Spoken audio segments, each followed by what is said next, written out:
喂，Hello，Danny，誒，hello，好耐冇見喎嚇，OK 啦嚇，點啊？好似頭先食完飯啱啱。OK，今日就歡迎你啊，接受訪問。咁我呢個平台咧叫唔 show you 嚇，哦咁啊點解，OK，會係邀請你咧？咁其實就我呢個平台咧就有個口號嘅，就欣賞自己，欣賞他人，快樂興趣，快樂人生。OK，咁我就識咗你一段短時間啦，咁但係又算觀察係咁啦，到咧就算係咁啦。你喺對創作音樂嗰度啦，同埋喺個玩音樂嗰個熱誠熱忱咧，都係即係令我欣賞嘅。咁亦都係有帶到我有啲啟發嘅。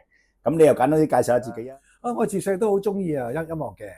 咁我最記得即係讀中學嘅時候啦，即係啱開始，有啲人話 Beatles 好好聽。呀，當時我就唔係好識呢啲嘢噶嘛。咁我聽 Beatles 一聽之後咧，就上咗癮啦。 OK 咁啊，繼續咁聽唔同嘅美國同英國，特別呢兩個地方啊， OK 佢哋嗰啲所謂嘅流行音樂同埋前衛音樂， OK 咁啊越聽越熟啊嘛，就 OK 開始咧即係一直到而家。OK。嗱，咁你而家就近排又搞啲創作啦。咁咩原因你會去即係涉獵到呢個創作呢個路線咧？因為我自己本身係一個即係創作靈感幾高幾自然嘅人嚟嘅。OK。咁我中意音樂，咁啊聽到人哋彈即係唱歌啊，聽人哋啲歌，我中意啲歌啊，我好多時自然會哼啲 melody 出嚟。OK。咁就好自然嘅。咁啊後來我自己寫下詞啊，啲詞啊嚟得好快喎。即係唔敢話自己係一個好叻嘅即係寫詞人。但係咧嚟得好快。咁啊自己配埋啲 melody，咁幾好喎，咪開始自己創作咯。OK。咁喺創作呢個路線嚟講啦，對你有咩啟發啊？其實啟發就係咧，音樂就係人生。OK。咁啊音樂同人生經驗咧係分唔開嘅。咁每一個創作家或者音樂人咧，有佢自己嘅背後嗰一套嘅人生嘅經歷同歷練。咁啊好自然咧喺自己嗰個音樂度咧會表現到出嚟嘅。呢個就係即係個人嘅性格咯。OK 啊。咁有冇咩特別嘅難忘嘅趣事或者趣聞喺個創作嗰個過程當中？一個趣聞就係咧，我不嬲寫英文歌嘅。OK。咁終於咧我就寫翻首廣東歌。OK。咁啊啲歌詞梗係都係自己寫啦咁樣。 OK。但係寫出嚟唔係話好靚，但係又好順嘅喎。OK。我見人講出嚟咁順，不如係試下啦。我整埋啲音樂上去，跟住咧個趣聞就係咧唱完出咧覺得自己好難聽咯。OK。因為基本上唱過英文歌， OK。英文歌唔一定好好聽。 OK。但係中文歌唔係好少唱噶嘛。哇！把聲係我把聲嚟嘅咩？咁開始要反省下自己。OK。咁唱歌對你嗰個工作啦，或者人生啦，有冇咩嘅即係正面嘅得着咁樣啊？嗱，你都知我玩身心靈㗎啦。係。咁我叫自己啲音樂咧做意識音樂。OK。即係 conscious music。OK。咁啊好多時聽人哋啲歌聽翻自己作嗰啲歌。即就算我聽翻自己作嗰啲歌咧，過咗1-2年之後，呢啲歌詞幾有意思喎。咁其實當時我係咁作諗啲咁嘅嘢，我而家有冇做到咧？而家個狀態又點咧？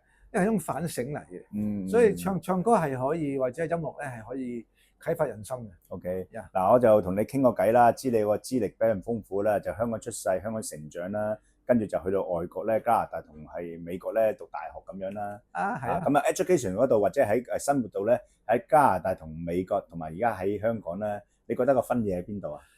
加拿大即係我第一次記得去到溫哥華，第一個感覺呢個係大城市。呢個就係我成日聽到所謂好多人住嘅地方溫哥華。點解咁少人嘅？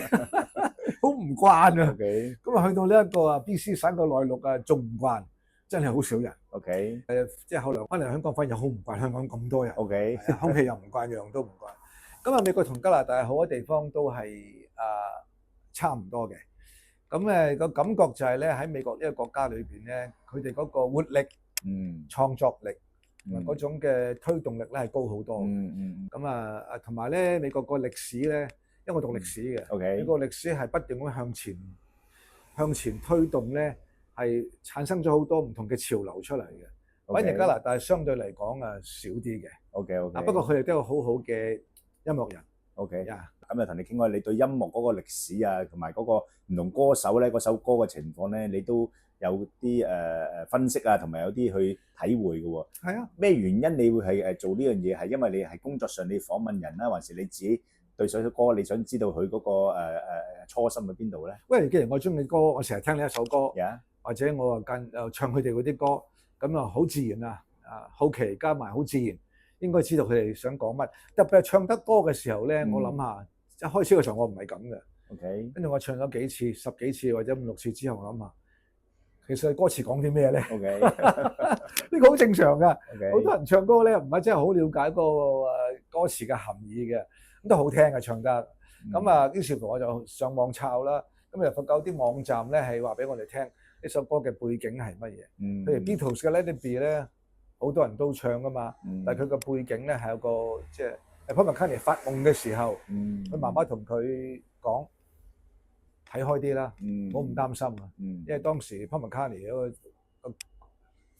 個情緒唔係咁好啊嘛。咁你覺得原來咧 Mother Mary comes to me 係佢媽媽嚟嘅，叫佢咧 Let It Be 睇開啲咁嘅嘢咯。OK，有冇咩建議俾大家咧？就譬如喺創作歌曲嘅路線咧，你有冇咩建議俾大家？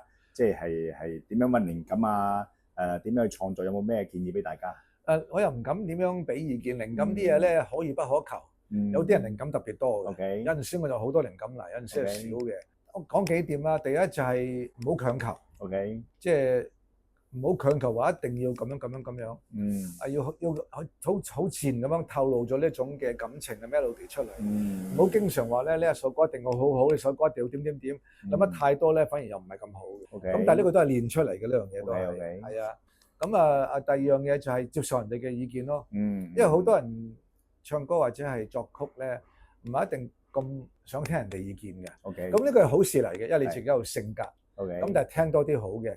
相反嚟講咧，俾意見嗰啲人咧都要識點樣俾意見。因為我識好多人咧，係咪都俾意見？點解你唔可以咁唱？點解你唔可以咁作？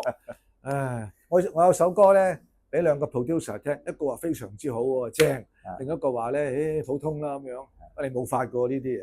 呢啲好主觀嘅，好主觀。俾意見都係一個技巧嚟嘅。咁你有冇咩嘅即係唔好話忠告啊？有冇咩建議俾啲人想出嚟唱歌唱 live？有冇咩嘅即係準備 ？Well，唱多啲，出台多啲。咁唔好怕衰。有邊個唔唱歌出嚟係未衰過嘅？有邊個未走過音嘅嚇？即係突然間咧唔知唱咗去邊嘅，個個都有㗎啦。但係唔使你取之泰然，即係唔好太過耿耿於懷。你唱得多咧，自然會好嘅。同埋咧，揾個場合係適合你嘅，係嘛？即係大家都係朋友啊，或者一個比較 relax 啲嘅地方一齊玩啊，係嘛？咁你冇理由話第一次唱歌馬上去紅館㗎嘛？係啊，揾啲地方適合你嘅，大家都可以互相支持到，自己係開心嘅。玩得多咧，自己就會嚟嘅。同埋咧，要克服恐懼咯。好多歌星咧，即係去到突然間出嚟唱咁樣，過咗1-2年啦，對住幾十萬人。都驚㗎，點會唔驚啊？咁呢個人性嚟嘅，人性嚟㗎嘛，即係唞下啖氣，放鬆啲。時間咧，你創作歌曲咧，有你個嚟緊嘅時間有冇咩嘅計劃啊？你自己？喂，我而家仲寫緊啲歌啊，有中文有英文。我自己係中意 fusion 嘅，即係東方加埋即係西方或者係拉丁各方面嘅嘢玩 fusion 咯。而家呢個係即係音樂趨勢嚟嘅玩 fusion。咁 fusion 咧以前就係。即係好似 jazz fusion 啊、爵士 fusion 啊，好比較狹義嘅。咁但係而家越嚟越多人玩啲 fusion 咧，係越嚟越廣嘅。因為適合朋友作首歌出嚟咧，我聽到話你裏邊有5-6個元素喎，係嘛？你點搞出嚟嘅？好難定嘅。即係舉個例啦，好多人中意聽 Beyond 啦。咁有啲人話我 Beyond 咧唔可以唱低音嘅，要唱高音先好聽。我諗法係咩咧？咁你唱低音少少，啱翻自己嘅 key，然之後改編咯。改編做 Bossa Nova，改編 jazz， 即係稍為爵士少少，又唔同晒 feel 噶啦嘛。或者你要適應自己嘅風格嘅嘢。咁即係同佢識咗呢幾個月啦，咁又幾分離嘅，同埋嚟講佢個興趣嘅範疇都好闊下嘅，好八卦嘅。佢自己又係身心靈導師，另外嚟講咧，佢近排咧亦都有上嗰啲係咪嗰叫占卜啊？係啊，我係教塔羅嘅。OK， 塔羅。幫人占卜，係塔羅。我係催眠師嚟添。係啦。但係我未試過100%咧喺催眠狀態之下同自己作曲嘅。OK， 明白。放鬆，最緊要放鬆。有首歌咧，我就即係每次我都有首歌送俾我啲訪問嘉賓嘅。呢首歌就幾啱你嗰個即係個而家嘅狀態嘅。咁就係夏韶聲有首歌叫《交叉點》啊，咁啊入邊啲歌詞咧幾特別嘅，咁我就清唱下先嚇。命途命途滿是得失分界線，每步每步都似踏進交叉點。當初不信命運，但信機會。直到今天，自信的心仍是不會變。嗱，呢首歌送俾你嘅。哦，多謝。OK，咁啊，你自己咧欣賞自己欣賞他人啦。有咩嘅朋友，你自己係欣賞同你咩關係？咁就有咩歌想送俾佢啊？送俾我太太啦。OK，當佢係朋友啦。OK。咁啊，送一首我聽咗好多次嘅歌詞，佢都唱過好多次。嗱，重點係你欣賞咩地方要講埋出嚟嘅。佢呢個重點嚟嘅。佢都幾就我㗎。OK，唔容易㗎。即係佢都好 open 嘅 ，OK 嘅，係啊。咁呢首歌咧就係人都識㗎啦。Imagine there's no heaven, it's easy if you try. No hell below us and above us, only sky. Imagine all the people living life in peace. OK， 你睇得叫咩名啊 Nancy， 向你致敬。好，今日多謝阿 Danny 接受訪問啊。多謝你啊，真。好快再見啦。OK。